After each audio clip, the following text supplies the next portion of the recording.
Assalamualaikum warahmatullahi wabarakatuh. Alhamdulillahirabbil alamin. Segala puji hanya milik Allahu Rabbi. Segala zat yang maha ghafur, zat yang maha syukur, yang telah memberikan beribu-ribu nikmat yang tidak terukur, yakni dengan diberikannya kepada kita nikmat iman, nikmat Islam, dan nikmat sehat walafiat, sehingga kita dapat masih diberikan kesempatan untuk menggapai, untuk meraih sebuah ilmu. Salawat serta salam tak lupa kita junjungkan, kita haturkan kepada keribaan Nabi besar kita, yakni Nabi Muhammad sallallahu alaihi wasallam. Semoga kita termasuk umatnya yang diberikan syafaatnya di yaumil kiamat nanti. Amin ya rabbal alamin. Kepada yang kami hormati Ibu Mustamira Sofa Salsabila SPSI MSI dan semua teman-teman mahasiswa yang kami cintai. Saya Muhammad Yusril Buya Pratama, mahasiswa UIN Raden Intan Lampung, jurusan Tasawuf Psikoterapi semester 2. Sebelum saya presentasi, saya akan menjelaskan mengenai materi saya. Namun sebelum itu, saya memiliki quote dari seorang psikolog, yakni Piaget, mana beliau berkata, anak-anak membutuhkan periode bermain dan eksplorasi yang lama dan tidak terputus, karena bermain adalah jawaban atas bagaimana sesuatu yang baru muncul. Maka pada kesempatan ini, saya akan menjelaskan tentang masa kanak-kanak tengah dari sisi kognitif dan fisik. Sama-sama kita ketahui bahwa permulaan masa pertengahan dan akhir anak-anak ini ditandai dengan masuknya anak-anak ke kelas 1 dasar. Nah, bagi sebagian besar anak, hal ini merupakan perubahan besar dalam pola kehidupannya. Nah, sebab masuk ke kelas 1 merupakan peristiwa penting bagi anak yang dapat mengakibatkan terjadinya perubahan dalam sikap, nilai, dan perilaku. Kita masuk ke pembahasan pertumbuhan fisik. Nah, pada masa pertengahan ini, pada masa kanak-kanak pertengahan ini, perkembangan fisik ini berlanjut lambat, namun konsisten. Seiring naiknya umur, seiring naiknya usia, maka bertambah juga perkembangan yang ada pada usia tersebut. Nah, kemudian pertumbuhan seorang anak pada usia 6 tahun, yaitu pada saat itu otak telah mencapai 90% ukuran otak orang dewasa. Nah, kemudian di umur 6 sampai 8 tahun, anak perempuan itu terlihat lebih pendek pada anak laki-laki. Nah, tapi di umur 9 tahun justru berbalik. Anak laki-laki yang bahkan lebih pendek daripada anak perempuan. Nah, kemudian pertumbuhan ukuran paru-paru membuat pertukaran udara yang lebih banyak saat bernafas, sehingga anak-anak lebih bisa latihan dengan penuh semangat tanpa lelah pada usia pertengahan tersebut. Kemudian juga ketika tubuh anak mulai menguat pada usia tersebut, banyak anak yang semakin berhasrat untuk melakukan olahraga fisik. Nah, rasa sakit yang meluas di malam hari, kaku, dan nyeri pada kaki itu adalah satu hal yang umum dialami ketika otot beradaptasi dengan kerangka yang membesar pada usia pertengahan tersebut. Nah, kemudian di umur 6 sampai 12 tahun mulailah situ ke semua 20 gigi primer yang ada pada anak mulai tanggal satu persatu dan tergantikan oleh gigi permanen. Nah, anak perempuan kehilangan giginya lebih sedikit lebih awal daripada anak laki-laki. Nah, untuk sementara gigi permanen terlihat jauh lebih besar ketika tulang wajah berkembang, terutama dagu dan rahangnya, yang menyebabkan wajah anak memanjang dan mulut melebar. Nah, menolong tumbuhnya gigi yang baru. Nah, kita sekarang masuk ke pembahasan masalah kesehatan pada umumnya. Nah, pada saat usia pertengahan ini banyak sekali masalah-masalah kesehatan yang terjadi pada umumnya di satu usia tersebut. Ya, ini satu adalah masalah penglihatan dan pendengaran.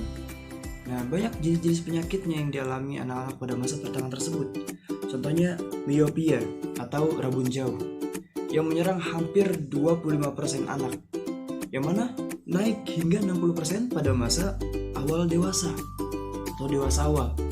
Nah, penyebab yang menyebabkan penyakit tersebut pertama adalah keturunan, berat badan di saat lahir yang mana kurang dari berat badan bayi yang lahir pada normalnya, dan kebiasaan buruk anak kayak contoh main gadget segala macam, apalagi zaman-zaman modern yang seperti kita rasakan seperti sekarang. Nah, kemudian ada lagi seperti pembuluh eustachia. Nah, terusan yang memanjang dari telinga bagian dalam ke tenggorokan. Nah, itu menjadi lebih panjang, lebih sempit, hasilnya infeksi di bagian tengah telinga. Itu salah satu penyakitnya. Nah, kemudian masalah penyakit yang dialami masa kanak-kanak saat ini adalah malnutrition, kurangnya nutrisi. Nah, karena meningkatnya aktivitas fisik dan juga makan yang kurang teratur pada saat itu. Anak lagi asik-asiknya tuh ya, pada masa kayak gitu lagi asik-asiknya bermain, lagi asik-asiknya menjelajah, dan didorong lagi dengan makan yang kurang teratur. Nah, dalam studi yang dilakukan di Mesir, Kenya, dan Meksiko, kualitas makan ini kandungan protein, vitamin, dan mineral sangat kuat memprediksikan perkembangan kognitif yang baik di masa kanak-kanak pertengahan. Nah, kemudian penyakit yang sering ditemui pada saat anak-anak masa pertengahan ini adalah obesitas. Wah, banyak. Nah, dari obesitas ini menyebabkan peningkatan tajam kasus diabetes pada anak. Kadang menimbulkan komplikasi awal yang parah, termasuk stroke, gagal ginjal, dan masalah peredaran darah yang mempertinggi resiko akhir berupa kebutaan dan amputasi kaki. Banyak sekali hal-hal yang menyebabkan obesitas, di mana salah satunya adalah kurangnya pengetahuan tentang makan sehat, baik dari orang tuanya ataupun dari anaknya. Terus juga cenderung mereka sering membeli makanan murah yang berlemak tinggi. Ya, jangankan makanan murah, makanan mahal yang berlemak tinggi dibeli, ya kan? Ada makanan yang kiranya enak, murah harganya, dibeli. Padahal kita nggak tahu apakah itu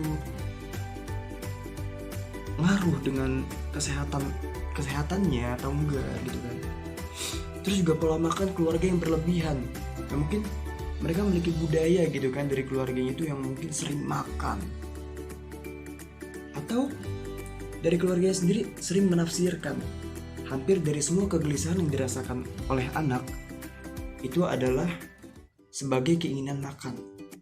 Jadi dikit-dikit anak kalau lagi gelisah bilangnya lapar, anak kalau lagi gelisah udahlah kasih makan aja biar diem. Nah, itu salah. Atau pola tidur yang gak seimbang, atau sering tidur sampai akhirnya gak kepake tuh lemak yang disimpan yang dari hasil makannya itu, akhirnya menimbulkan penumpukan lemak sampai akhirnya menimbulkan obesitas. Dan banyak sekali penyebab obesitas yang terjadi.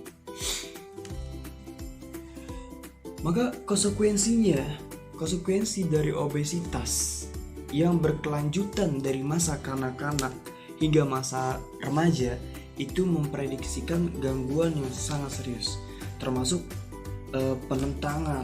Mungkin anaknya jadi batu gitu kan, jadi nggak terarah, mungkin karena dia dikit-dikit ada mau dikasih makan, ini dikasih sampai akhirnya bahasanya kurang ajar gitu kan, atau agresi dan depresi berat.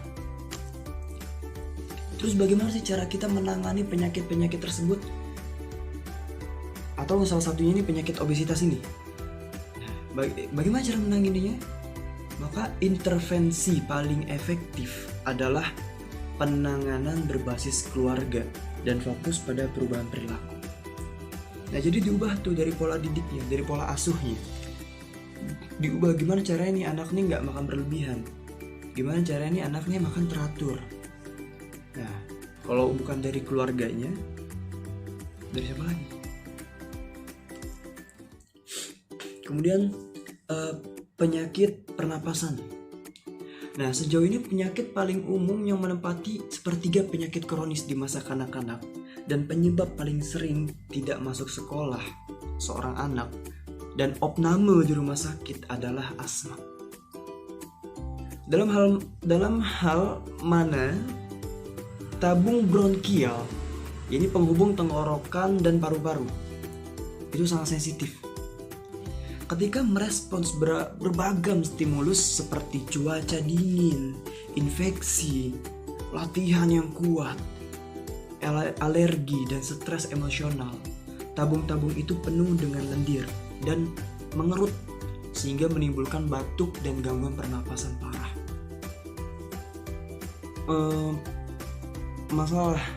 Masalah kesehatan untuk penyakit yang terjadi pada masa kanak-kanak ini adalah kecelakaan yang tidak disengaja. Karena kita ketahui anak-anak usia sekolah sering kali bertindak tanpa mampu berpikir lebih dahulu. Karena apa yang mereka pikirkan adalah bagaimana caranya penasaran mereka ini terlaksana gitu loh. Yang penting seru, yang penting asik. Masih masa bermain. Sampai akhirnya dia nggak mikir gitu ntar gimana ke depannya, bagaimana resikonya yang ditanggung dari apa yang dia lakukan. Mereka memerlukan lebih banyak pengingat, pengawasan, dan larangan berada sendirian di jalanan yang ramai dengan kendaraan, khususnya ketika mereka semakin jauh dari rumah. Nah, karena semakin mereka jauh dari rumah, terlebih lagi semakin jauh mereka dari pengawasan orang tua, maka dia akan mengarahkan dirinya sebagaimana apa yang dia inginkan, sebagaimana hal penasaran yang dia rasakan. Ada jalan asal nyebrang, nyelonong aja nggak tahu mobil jalan, numbur, tabrak. Itu nggak sengaja. Karena anak itu belum bisa berpikir bagaimana resiko ke depannya ketika dia melakukan seperti yang dilakukan. Baik, jadi itulah masalah-masalah kesehatan, penyakit-penyakit yang terjadi pada umumnya pada usia masa kanak-kanak pertengahan. Kemudian kita masuk ke pembahasan perkembangan motorik dan bermain. Yang pertama ada perkembangan motorik kasar. Beragam keterampilan anak mencerminkan meningkatnya 4 kemampuan motorik dasar, yaitu pertama kelenturan, keseimbangan, kelincahan, dan kekuatan. Kemudian perkembangan motorik halus. Nah, pada masa ini anak mulai menunjukkan imajinasi dan minatnya, seperti mencoba bermain yoyo, membangun model pesawat, dia merakit sesuatu gitu kan, yang mana memperlihatkan minat pada suatu benda atau memperlihatkan minatnya pada peralatan musik dan sebagainya, yang menuntut adanya kendali motorik halus. Kemudian perkembangan motorik halus. Nah, di usia 6 tahun, kebanyakan anak mampu menuliskan abjad, menulis nama pertama mereka dengan cukup jelas. Nah, anak pandai menggambar dan ini memperlihatkan peningkatan tajam di masa kanak-kanak pertengahan. Kemudian kita lanjut ke pembahasan tentang perkembangan kognitif.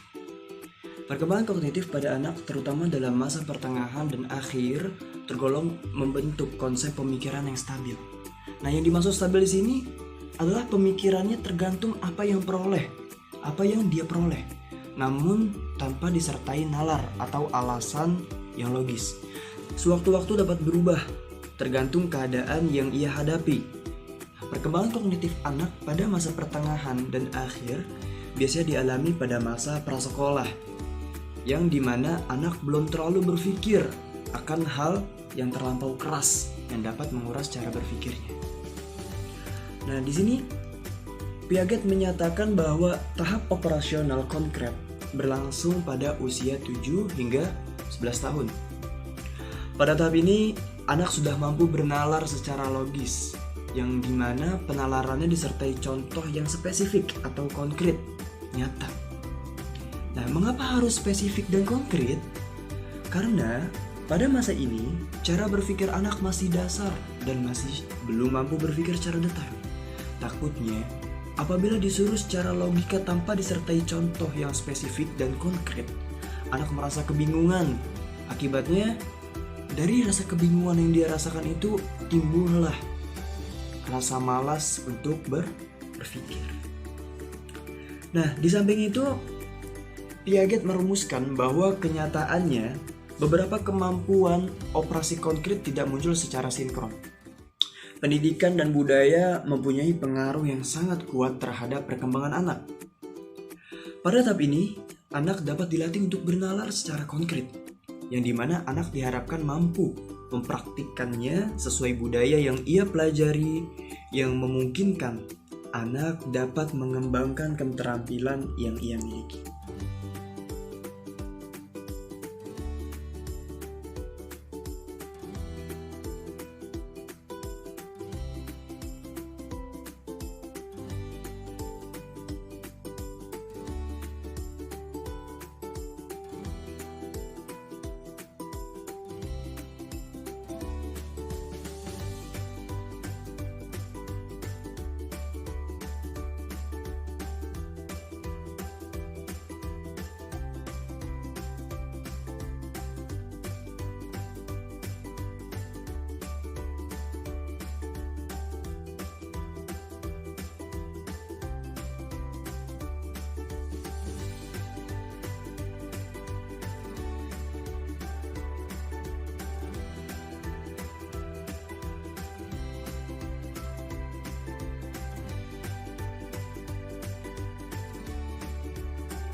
Baik, selanjutnya saya akan melanjutkan dengan pengolahan informasi.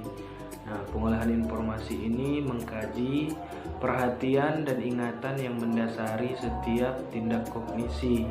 Kemudian meningkatnya pemahaman tentang bagaimana anak usia sekolah mengolah informasi, dalam artian khususnya bacaan dan matematika.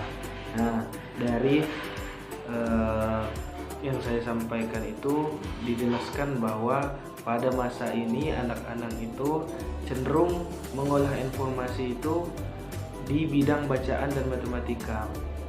Jadi selanjutnya saya akan menjelaskan tentang atensi atau perhatian. Nah, jadi atensi atau perhatian itu memiliki beberapa strategi yang efektif. Nah, strategi efektif ini ada 4. Yang pertama, menstimulasi anak untuk melakukan pencitraan atau mental imagery atau untuk mengingat. Selanjutnya yang kedua, memotivasi dengan variasi terhadap informasi, instruksi, dan dilakukan dengan sering. Nah, jadi jelas bahwasanya kita harus memotivasi untuk mengingat dan memahami. Jadi anak-anak itu bukan hanya untuk belajar mengingat saja, tetapi harus memahami agar ingatannya lebih dalam dan lebih lama. Selanjutnya yang ketiga, mengulang dengan variasi terhadap informasi instruksi dilakukan dengan sering. Itu juga merupakan salah satu teknik agar anak kita itu cerdas. Selanjutnya yang keempat, ketika memberi instruksi menggunakan bahasa yang signifikan. Jadi ketika kita memberikan instruksi kepada anak-anak masa pertengahan, kita harus memberikan bahasa-bahasa yang signifikan atau mudah dimengerti, tidak dibuat-buat begitu. Selanjutnya strategi ingatan. Strategi ingatan ini merupakan proses terbentuknya ingatan. Jadi proses terbentuknya ingatan ini dimulai sejak lahir sampai semasa hidup. Nah, jelas bahwasanya ingatan itu dimulai sejak lahirnya seorang anak manusia sampai seumur hidupnya.